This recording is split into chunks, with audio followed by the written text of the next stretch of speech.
Bonjour et bienvenue dans Un autre chemin est possible, le podcast de celles et ceux qui préfèrent cheminer et se questionner plutôt que de prendre des routes toutes tracées.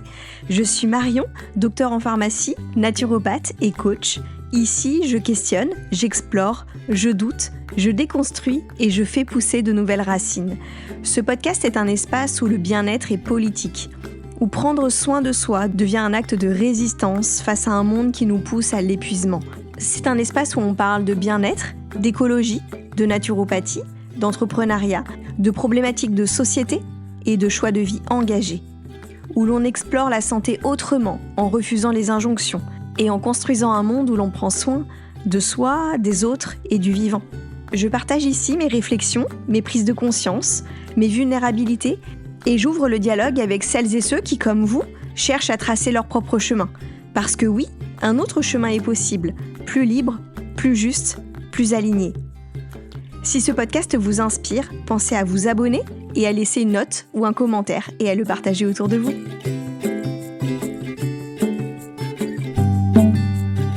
Bonjour et bienvenue dans le podcast Un autre chemin est possible. Je suis très heureuse de vous retrouver pour un nouvel épisode. On est fin février au moment où j'enregistre et on sent déjà venir le début du printemps. Honnêtement, on a de très très belles journées ensoleillées et c'est vrai que ça m'inspire une thématique qui est celle du soin de soi. C'est une thématique qui est chère à mon cœur et qui est, je pense, un de mes fils rouges depuis plusieurs années. Et justement, j'avais envie de vous partager comment ma vision en fait a évolué au fil du temps sur cette thématique. Ma vision et même la définition, qu'est-ce que j'y mets derrière. J'ai envie justement de vous partager, pour moi il y a eu à peu près 3 phases et je vais vous présenter justement ces 3 étapes, d'où j'en suis partie dans ma vision du soin de soi et où j'en suis aujourd'hui. Donc je vais vous le partager et voir aussi si ça fait écho à votre propre vision du soin de soi. Alors la toute première définition que j'ai eue sur le fait de prendre soin de soi, c'était le fait de prendre soin de son apparence. Donc pour moi, c'était complètement lié pendant des années à la beauté. Et d'ailleurs, mon premier métier, c'était de travailler dans le monde de la beauté, dans l'industrie cosmétique. Parce que je pense justement que cette thématique du soin de soi, elle a été hyper fondatrice pour moi. Et que c'est pas anodin que j'ai commencé par là, puisque c'était ma première définition. Ce qui est pas non plus étonnant parce que j'ai grandi dans les années 90 et j'ai été énormément à l'époque nourrie par la presse féminine. Alors aujourd'hui la presse a beaucoup moins de poids. Aujourd'hui je pense que les jeunes grandissent beaucoup plus avec les réseaux sociaux et même nous en tant qu'adultes, les réseaux sont devenus un média de référence. Et donc je pense que ça a énormément contribué à quelle était la vision du prendre soin pour moi, en tant que petite fille, à travers tout ce que j'ai pu lire dans les magazines féminins, d'abord ceux de ma maman, et ensuite ceux que j'ai moi-même achetés pendant des années. Je pose toujours cette question en consultation de naturopathie, je demande aux gens qu'est-ce qu'ils font pour prendre soin de eux, et c'est souvent une réponse quand même qui revient, le fait de faire quelque chose pour prendre soin de leur apparence, comme par exemple aller chez le coiffeur, se mettre du vernis, c'est souvent des choses qui reviennent. Et d'ailleurs, on parle aussi d'avoir une apparence soignée. Et le mot, justement, le mot soin vient dans cet adjectif. Donc je pense que c'est quand même une construction de société. Et je pense qu'elle n'est pas non plus complètement fausse. Parce que oui, c'est vrai que prendre soin de son apparence, ça peut nous permettre de nous sentir mieux. Il faut quand même rappeler aussi que même, ne serait-ce que les produits d'hygiène, le fait de se sentir propre, c'est aussi un besoin qui fait partie des besoins fondamentaux. Et que aussi les cosmétiques peuvent avoir vraiment des vertus de nous permettre d'entretenir une relation à nous-mêmes, de nous connecter à notre corps, de nous regarder dans le miroir, et aussi de nous permettre de nous sentir peut-être plus confiants en nous. Moi je sais que ça a pu beaucoup m'aider dans ma vie, d'avoir ce côté de me préparer pour justement me sentir mieux dans ma peau et donc plus en confiance avec le monde extérieur dans ma manière de l'aborder. Et en ça, les cosmétiques, ils peuvent avoir un aspect, on peut dire, empouvoirant. Ils peuvent aussi nous permettre de choisir, notre image. Qu'est-ce qu'on a envie de refléter? Comment en fait, grâce aux cosmétiques, on peut transformer notre image, notre couleur de cheveux. Voilà, avec le maquillage, on peut vraiment transformer un visage et donc ça peut nous permettre, quelque part de choisir, l'image qu'on a envie de renvoyer. Donc en fait, il y a vraiment des choses qui peuvent être positives dans cet univers. Maintenant, je mets vraiment des gros warnings et c'est pour ça que je suis pas restée à cette unique, définition. Déjà, je pense qu'elle est totalement incomplète et que ça reste un soin de soi qui est superficiel, non pas au sens que la beauté c'est superficiel, pas du tout. Je pense que la beauté c'est une valeur, qui peut être immense et avec beaucoup de profondeur. Mais je pense que ça reste à un niveau superficiel. C'est plus dans ce sens-là. On reste à la surface. C'est pas pour rien que l'apparence, c'est la surface aussi des choses. Mais au-delà de ça, il y a des vraies problématiques avec le monde de la beauté tel qu'il est aujourd'hui et que j'ai mis quand même pas mal de temps à comprendre, même si maintenant ça me paraît absolument évident. Déjà, c'est le fait que ce soit un monde qui soit extrêmement normatif, avec plein de dictats et qui donne aux personnes énormément d'injonctions. Et comme si, bah, en fait, il y a les critères de beauté et toute personne qui n'entre pas dans ces critères, bah, c'est un peu tant pis pour elle. Et elles vont devoir tout faire pour essayer de rentrer dans ces critères pour être acceptées. Donc ça, c'est quand même un vrai problème qui fait que plein de gens aussi peuvent enfin, avoir du mal-être, tout simplement à cause des critères de l'industrie de la beauté. Après, d'un point de vue aussi très féministe, les cosmétiques et enfin le monde de la beauté, c'est quand même une charge qu'on fait beaucoup porter sur les femmes. Et ça, j'avais lu un livre qui en parle très bien, qui est le livre Le prix à payer. Je vous remettrai le lien dans les descriptions de l'épisode, qui parle de toutes les différentes charges qui incombent aux femmes, comme la charge mentale par exemple. Mais effectivement, elle parle à un moment de la charge esthétique et du fait qu'on est dans une société patriarcale. Effectivement, il y a énormément de pression sur l'apparence qui repose sur les épaules des femmes.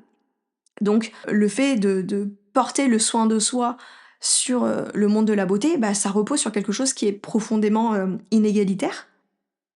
Et tout ça, même si j'ai conscience qu'aujourd'hui c'est aussi en train d'évoluer et que même les hommes tombent aussi dans énormément d'injonctions. Je pense par exemple au phénomène de la musculation. Les hommes aussi ont leurs injonctions à des critères physiques. Mais je pense que ça reste quand même encore assez déséquilibré en termes de répartition et de la charge esthétique qui pèse sur les femmes. Et donc tout ça aboutit au fait que c'est énormément de temps, d'argent et d'énergie qui se sont dépensés par les personnes pour en fait aller se conformer à un système qui est patriarcal et capitaliste, puisque avant tout quand même, faut pas oublier que la beauté c'est une industrie dans laquelle j'ai travaillé justement, et que, bah, il y a tout un système, qui est extrêmement, rémunérateur. Moi, l'entreprise dans laquelle j'étais, c'est une des premières entreprises en France. S'il y a autant d'acteurs sur le marché de la beauté et des cosmétiques, c'est que c'est un marché qui rapporte énormément.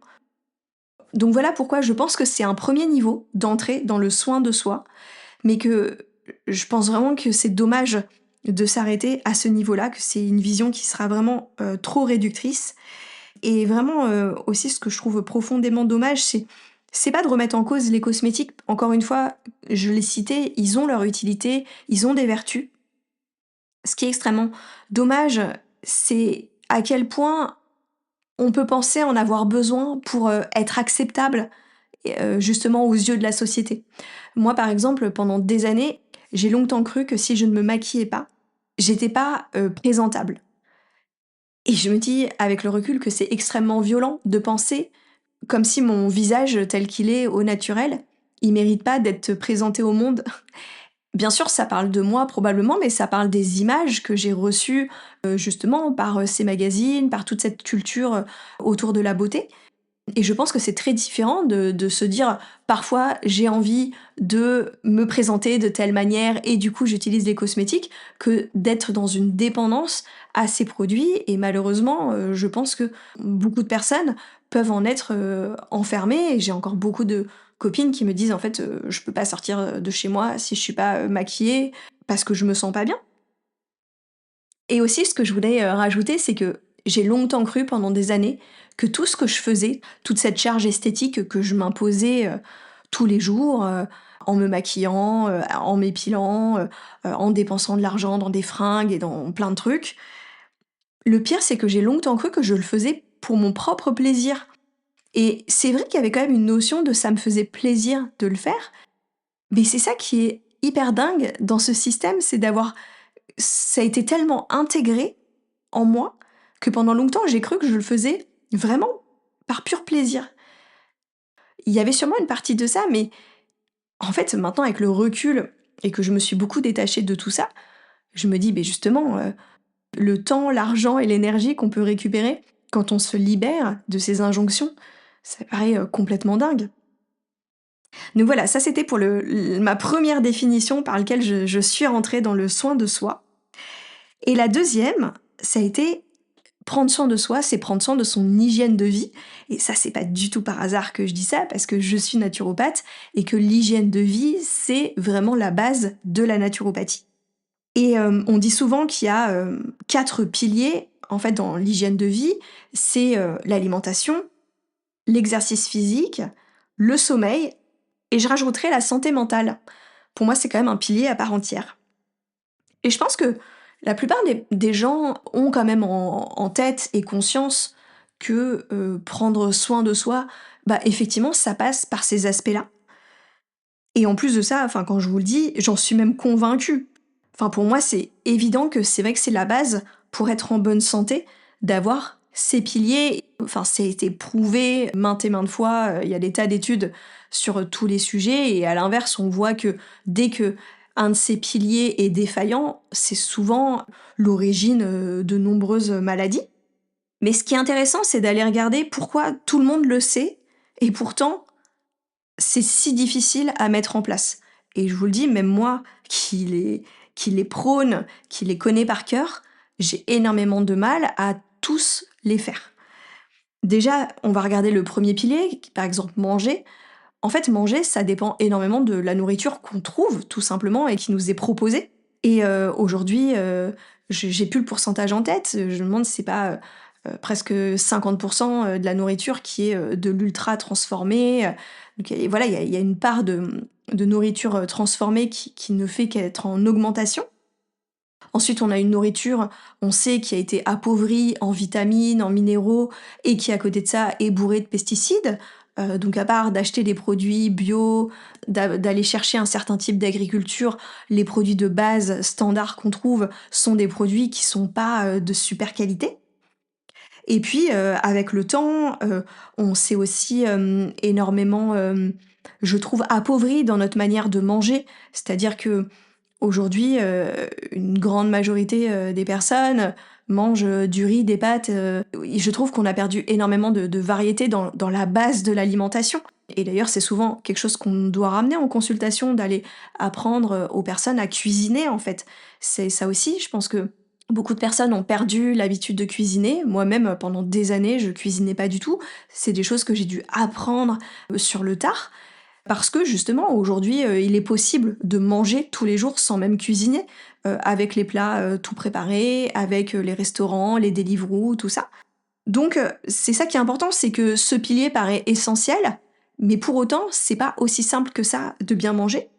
Si je prends le deuxième pilier, qui est le sport, bah, c'est vrai qu'aujourd'hui, le sport est de plus en plus, je trouve, à la mode. Enfin, en tout cas, on valorise extrêmement l'activité physique. Et il y a un autre constat de société, c'est qu'on n'a jamais été autant sédentaire et qu'aujourd'hui, on sait que même si on fait plusieurs heures de sport par semaine, ça ne compense pas le fait de passer plus de 8 heures par jour assis. Donc la sédentarité, c'est un fléau qui touche tout le monde. J'en avais parlé dans un épisode avec Alexandre Dana, je vous remettrai le lien dans cet épisode. Et on alerte d'ailleurs énormément maintenant sur la sédentarité des enfants.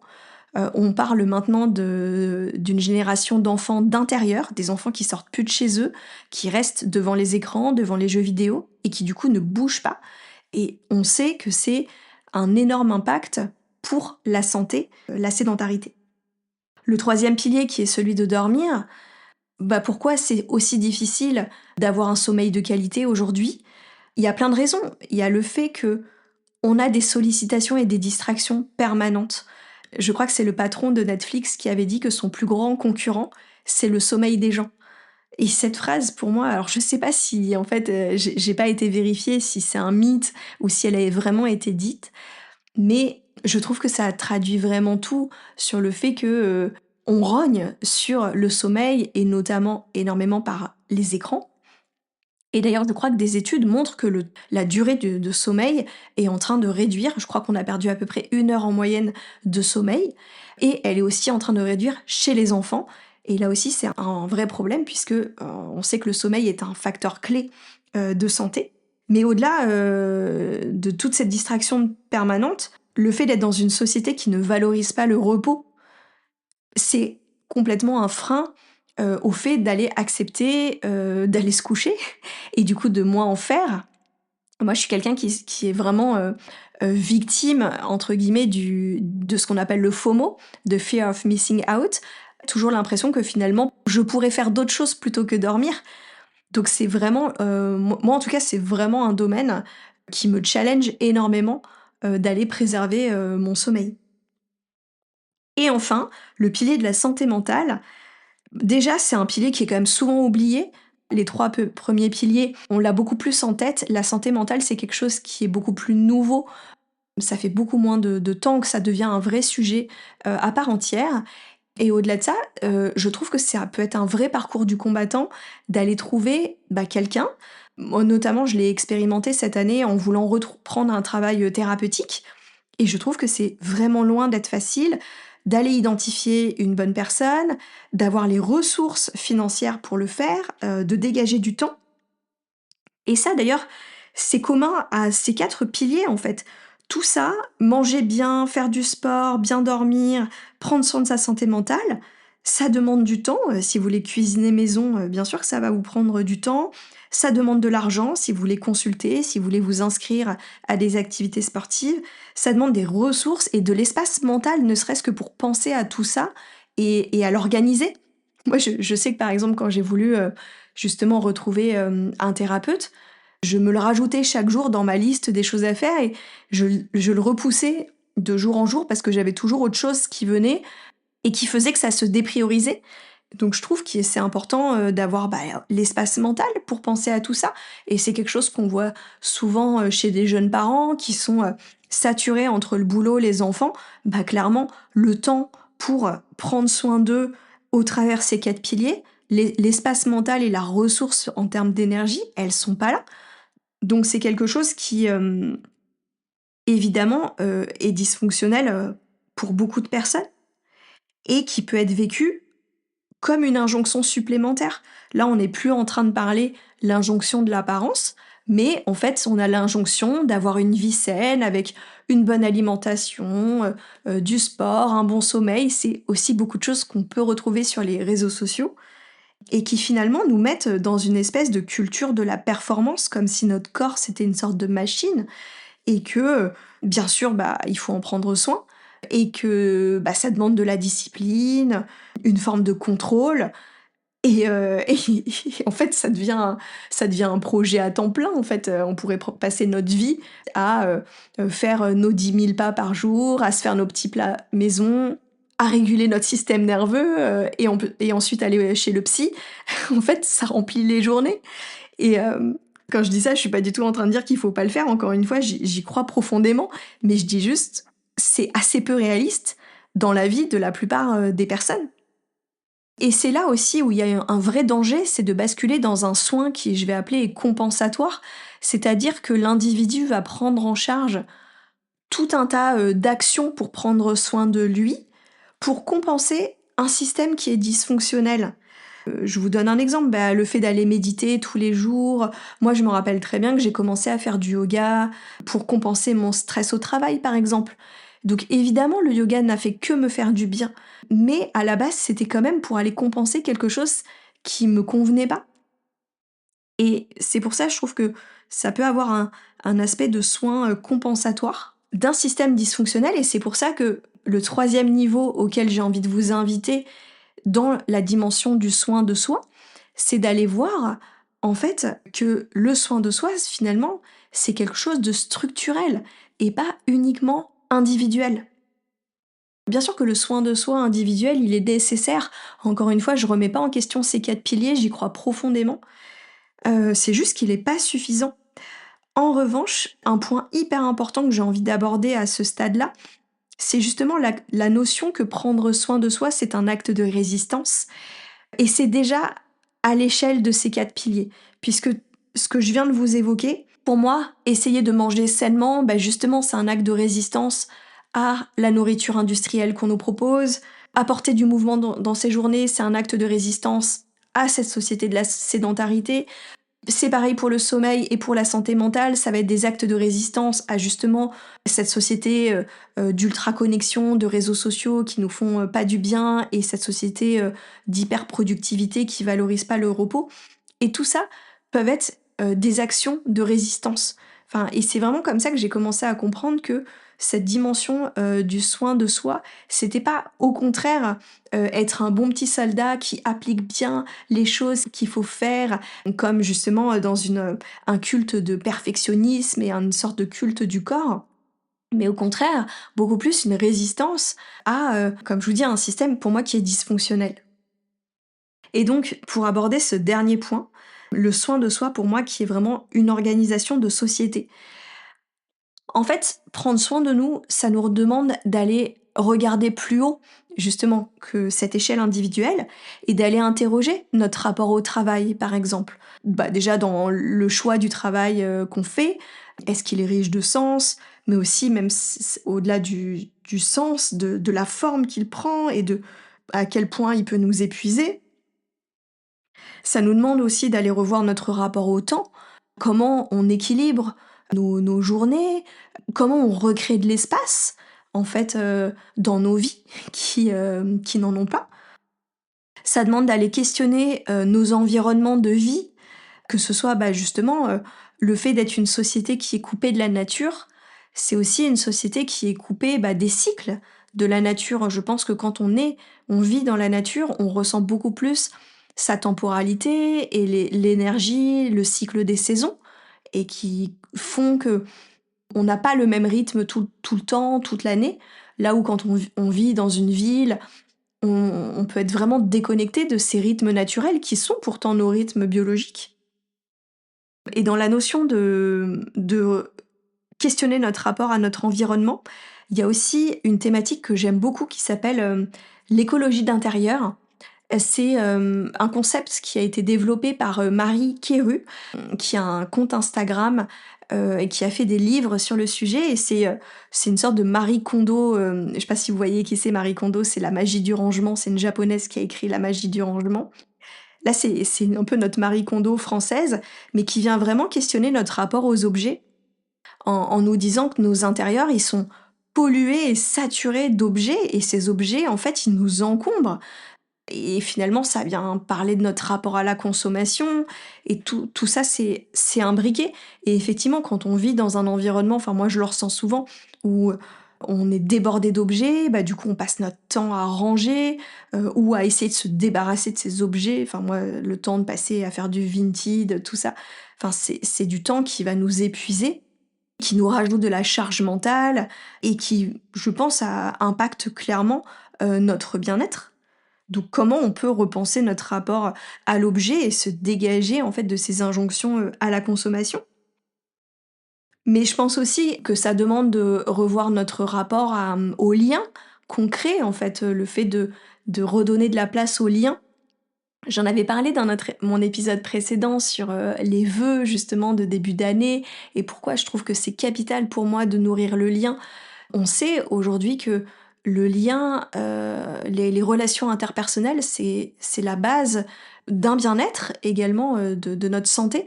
Les personnes qui vivent de l'isolement retrouvent, une santé mentale qui va être affectée. Je pense aussi par rapport aux personnes âgées qui ont beaucoup moins de liens puisqu'elles vivent beaucoup, plus, l'isolement. Ça a énormément d'impact, sur leur santé et leur bien-être. Et ça, c'est hyper important justement comme on est dans une société individualiste, de se dire comment on peut repenser pour donner plus de place aux liens entre les uns et les autres. Et enfin, un dernier point dans ces aspects de société qui sont vraiment structurels, pour moi, c'est par exemple repenser la parentalité, parce que en fait, des parents épuisés ne peuvent pas donner un soin de qualité à leurs enfants. Et c'est d'ailleurs l'épuisement des parents est à l'origine de beaucoup de maltraitance. Je vous avais parlé aussi dernièrement d'un podcast que j'ai adoré, une série de podcasts qui s'appelle Qui c'est qui commande? Et elle dit cette phrase que j'ai trouvée géniale: «Les enfants, c'est un peu la décharge publique de notre épuisement. Avoir du pouvoir sur eux, ça nous donne l'impression d'en avoir un peu plus sur nos vies qui nous échappent». Moi, j'ai trouvé cette phrase hyper puissante. C'est pour ça que je vous la partage et je trouve qu'elle dit tout, en fait. Parce que permettre aux parents d'avoir du temps pour créer du lien avec leurs enfants, pour en prendre soin, d'avoir un temps de travail aménagé et on en parle aussi beaucoup par rapport justement au congé parental. Et même si là, les choses sont en train d'évoluer, mais on est encore très très loin de ce que font certains pays comme les pays nordiques. Mais je vois, mon fils a 6 ans, et en 6 ans, il y a eu déjà pas mal de changements, ne serait-ce que le congé paternité était passé de 10 jours à, je crois que c'est 1 mois, et cette année, il va y avoir encore une augmentation, un congé maternité et paternité qui va être rallongé de 1 mois ou 2, je crois, de manière non obligatoire, mais les gens pourront le faire. Et ça, c'est vraiment génial parce que laisser du temps aux parents, c'est aussi leur laisser du temps pour créer du temps de qualité avec leurs enfants. Et on sait que énormément de nos traumas et problématiques viennent de notre enfance. Et donc je pense que prendre soin de la santé mentale des parents, c'est forcément prendre soin des adultes de demain. Ça sera sûrement des adultes qui peut-être auront moins de problématiques physiques ou mentales, mais il y a un vrai impact de santé publique là-dessus. Donc voilà, pour moi, aujourd'hui, j'ai vraiment une vision que le soin de soi, alors je suis vraiment très très loin maintenant de cette dimension de l'apparence, mais pour moi, c'est avant tout quelque chose de sociétal. Et vous allez me dire: «Mais on contrôle pas la société, donc on peut pas prendre soin de nous». Dans ce cas-là, si le soin de soi est sociétal, on n'a pas la main. Bah, en fait, on a quand même la main sur nos choix au quotidien, sur les actes de résistance dont je vous ai parlé, sur la façon de choisir les produits qu'on va acheter, d'aller aussi choisir même dans nos choix de vote. Je pense aussi par rapport à ce qui s'est passé dernièrement avec la loi Duplon, même si aujourd'hui, bon, l'issue n'est pas encore favorable, mais il y a le fait d'avoir une pétition de 2 millions de personnes qui disent en fait c'est pas ok d'autoriser des pesticides alors qu'aujourd'hui les taux de cancer sont en augmentation. Moi je pense que c'est quand même une possibilité de faire entendre sa voix et qui me semble importante. On a aussi la main sur les modèles qu'on choisit, qu'on partage aussi sur le fait aujourd'hui de pouvoir montrer d'autres modèles et d'autres alternatives, et donc montrer qu'en fait on peut faire autrement et qu'on a le choix justement. Et puis on a le choix dans ce qu'on transmet aux personnes autour de nous, à nos enfants. Donc je trouve qu'on a quand même la main, même si bien sûr on ne peut pas changer tout seul la société, on a quand même des choses qui sont possibles. Et pour conclure, j'ai vraiment envie de dire que le soin de soi, c'est pas ça qui va renverser un système, mais ça peut quand même dessiner une manière différente d'y vivre à l'intérieur. Et ça, j'en suis profondément convaincue. Et moi, je pense que le soin de soi, il peut être totalement conformiste, comme je l'ai vécu à mes débuts, c'est-à-dire en me conformant à ces critères justement esthétiques d'un système patriarcal et capitaliste, et donc en consommant et en faisant tout pour être ce qu'on attendait de moi en tant que femme. Et aujourd'hui, pour moi, le soin de soi, il est plutôt émancipateur, justement, d'aller choisir ce que j'ai envie d'incarner. Et en fait, finalement, c'est même un outil d'alignement. Donc voilà un petit peu ce que je voulais vous partager sur cette évolution en 3 temps du soin de soi pour moi. Donc si je reprends les 3 étapes, c'est d'abord le soin par l'apparence, ensuite le soin par le corps et enfin le soin par notre organisation de vie et plus de conscience. en partant de la beauté, puis en devenant naturopathe, et maintenant au travers de ce podcast qui a vraiment une vision d'aller questionner les normes de société. C'est hyper intéressant de me rendre compte que, en fait, la question du prendre soin de soi, c'est mon fil rouge depuis le départ. Je crois profondément à une société qui remet le soin de soi au centre. Parce que prendre soin de soi, c'est choisir une manière de vivre qui ne m'abîme pas moi et qui n'abîme pas les autres et mon environnement. Donc je pense que c'est quand même à la base de tout.